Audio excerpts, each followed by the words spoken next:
ভাবুন তো, আকাশে এমন একটা মেঘের লাইন তৈরি হয়েছে যার দৈর্ঘ্য 100-200 কিলোমিটার নয়, পুরো 7,000 থেকে 10,000 কিলোমিটার। শুধু ভারতের ওপর নয়, সেই মেঘের সারি চলে গিয়েছে হিমালয়ে পেরিয়ে চীন, তারপর দক্ষিণ কোরিয়া পর্যন্ত। মহাকাশ থেকে তোলা সর্বশেষ স্যাটেলাইট ছবিতে ধরা পড়েছে এই অবিশ্বাস্য দৃশ্য। আর সেই ছবি এখন আবহবিদদের আলোচনার কেন্দ্রবিন্দু। কারণ তারা বলছেন 2026 সালের দক্ষিণ পশ্চিম মৌসুমি বায়ুর এটাই এখনো পর্যন্ত সবথেকে শক্তিশালী এবং সবথেকে সক্রিয় পর্বগুলোর মধ্যে একটা। আপনি যদি গত কয়েকদিন ধরে খবর দেখে থাকেন তাহলে নিশ্চয়ই লক্ষ্য করেছেন দেশে একের পর এক রাজ্যে টানা বৃষ্টি হচ্ছে। কোথাও রাস্তাঘাট জলের তলায়, কোথাও নদীর জল হঠাৎ বেড়ে গিয়েছে, কোথাও আবার পাহাড়ি এলাকায় ভূমিধসের খবর আসছে। অনেকেই ভাবছেন হঠাৎ করে এত বৃষ্টি শুরু হলো কেন? এর পেছনে কি শুধু একটা নিম্নচাপ দায়ী, নাকি আরও বড় কোনো আবহাওয়া ব্যবস্থা কাজ করছে? এর উত্তর লুকিয়ে রয়েছে সেই স্যাটেলাইট ছবিতে। আসুন আপনাদেরকে সেই স্যাটেলাইট ছবিটা এবার দেখাই। মহাকাশ থেকে তোলা সেই ছবিতে দেখা যাচ্ছে উত্তর ভারত, মধ্য ভারত এবং পূর্ব ভারতের বিশাল অংশ ঘন মেঘে ঢাকা। দেখুন, উত্তর ভারত, পূর্ব ভারতের বিশাল অংশ ঢাকা রয়েছে মেঘে। তারপর সেই একই মেঘের সারি হিমালয়ে অতিক্রম করে চীনের দিকে চলে গিয়েছে। দেখুন, এবার সেটা চীনের দিকে চলে গেছে। সেখান থেকে আরও পূর্বে দক্ষিণ কোরিয়া পর্যন্ত বিস্তৃত হয়েছে এই বিশাল মেঘের বলয়। অর্থাৎ এটা শুধু ভারতের আবহাওয়ার ছবি নয়, গোটা এশিয়া জুড়ে সক্রিয় একটা বিশাল বায়ুমণ্ডলীয় ব্যবস্থার ছবি। আবহবিদরা এই ধরনের বিশাল মেঘের বলয়কে বলেন মনসুন কনভার্জেন্স জোন। নামটা একটু কঠিন শোনালেও বিষয়টা কিন্তু আসলে খুব সহজ। চারিদিক থেকে জলীয় বাষ্পে ভরা বাতাস যখন একটা নির্দিষ্ট অঞ্চলে এসে মিলিত হয়, তখন সেই বাতাস ওপরের দিকে উঠতে শুরু করে। ওপরে উঠে ঠান্ডা হয়ে সেই জলীয় বাষ্প ঘন মেঘে পরিণত হয়, আর সেই মেঘ থেকেই শুরু হয় টানা বৃষ্টি, বজ্রগর্ভ মেঘ এবং কখনো কখনো প্রবল বজ্রঝড়। দেখুন মেঘটা, দেখুন চীন হয়ে একেবারে ওপরের দিকে কোরিয়া পর্যন্ত চলে গেছে এবং গোটা ভারতবর্ষ জুড়ে, পূর্ব ভারত, উত্তর ভারত, এই অংশগুলো জুড়ে একেবারে একটা সাদা মেঘের আস্তরণ। এবার কিন্তু সেটাই হয়েছে। ভারত মহাসাগর থেকে প্রচুর আর্দ্রতা নিয়ে মৌসুমি বাতাস ভারতের দিকে যেমন এসেছে, অন্যদিকে বঙ্গোপসাগরের ওপর সক্রিয় নিম্নচাপও প্রচুর জলীয় বাষ্প টেনে এনেছে।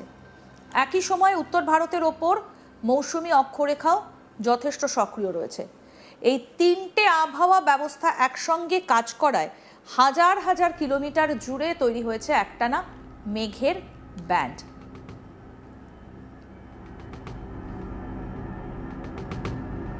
দেখুন কিভাবে এই মেঘ একেবারে জমাট বেঁধে চীন পেরিয়ে আরও সেটা ওপর দিকে বিস্তৃত হয়ে গেছে। দেখুন, এই কারণেই শুধু একটা রাজ্য নয়, একই সময় দেশের বহু জায়গায় বৃষ্টি হচ্ছে। আর সব থেকে বড় বিষয়, গত দুদিনে ভারতের বৃষ্টির পরিমাণ স্বাভাবিকের তুলনায় প্রায় 170 থেকে 180% বেশি হয়েছে। এবার আপনাদের বৃষ্টিটা দেখাই।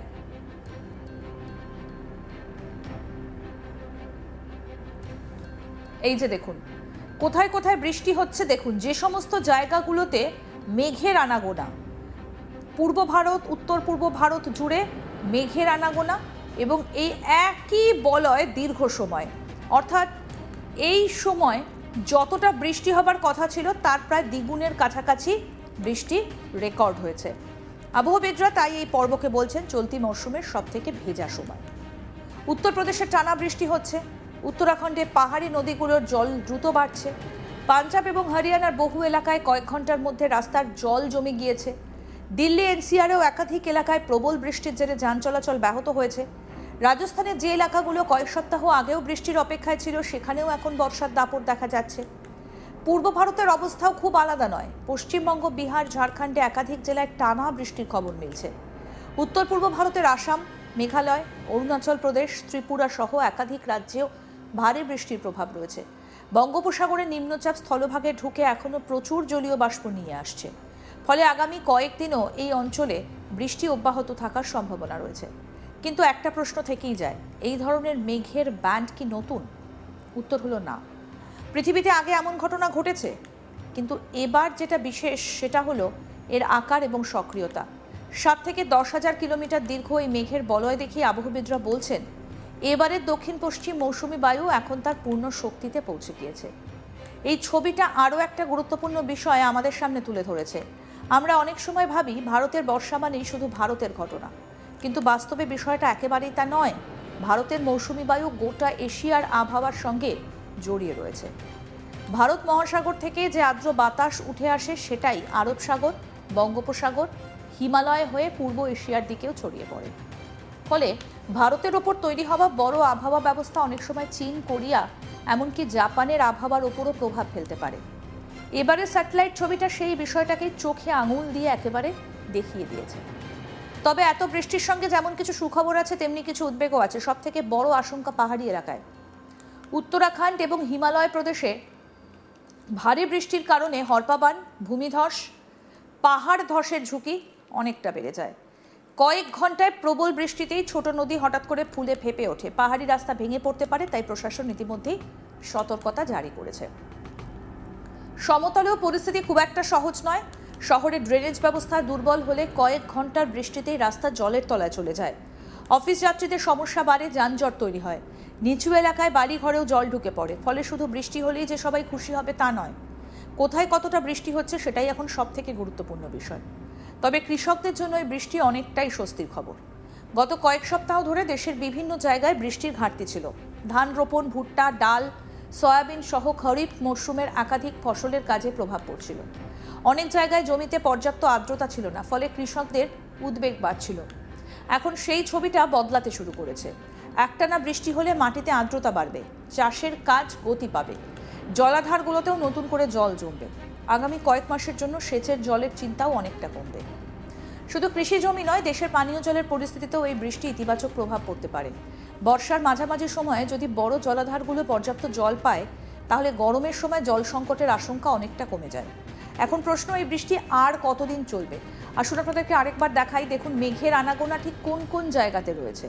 যদি আমরা দেখি তাহলে আমরা দেখতে পাবো যে উত্তর ভারত হয়ে শুধুমাত্র সেখানে নয়, এটা চলে গিয়েছে চীন পর্যন্ত এবং চীন থেকে কোরিয়া পর্যন্ত। দেখুন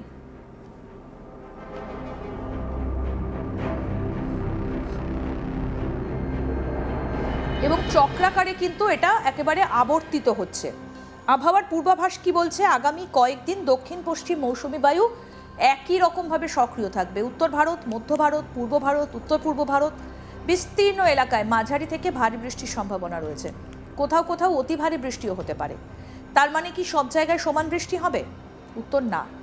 বর্ষার সব থেকে বড় বৈশিষ্ট্যই হলো অসম বন্টন। কোথাও কয়েক ঘন্টায় এক মাসের সমান বৃষ্টি হয়ে যায়, আবার কয়েকশো কিলোমিটার দূরের এলাকায় হয়তো সারাদিনে সামান্য বৃষ্টিও হয় না। তাই স্থানীয় আবহাওয়ার পূর্বাভাসের ওপর নজর রাখাই সব থেকে গুরুত্বপূর্ণ কাজ।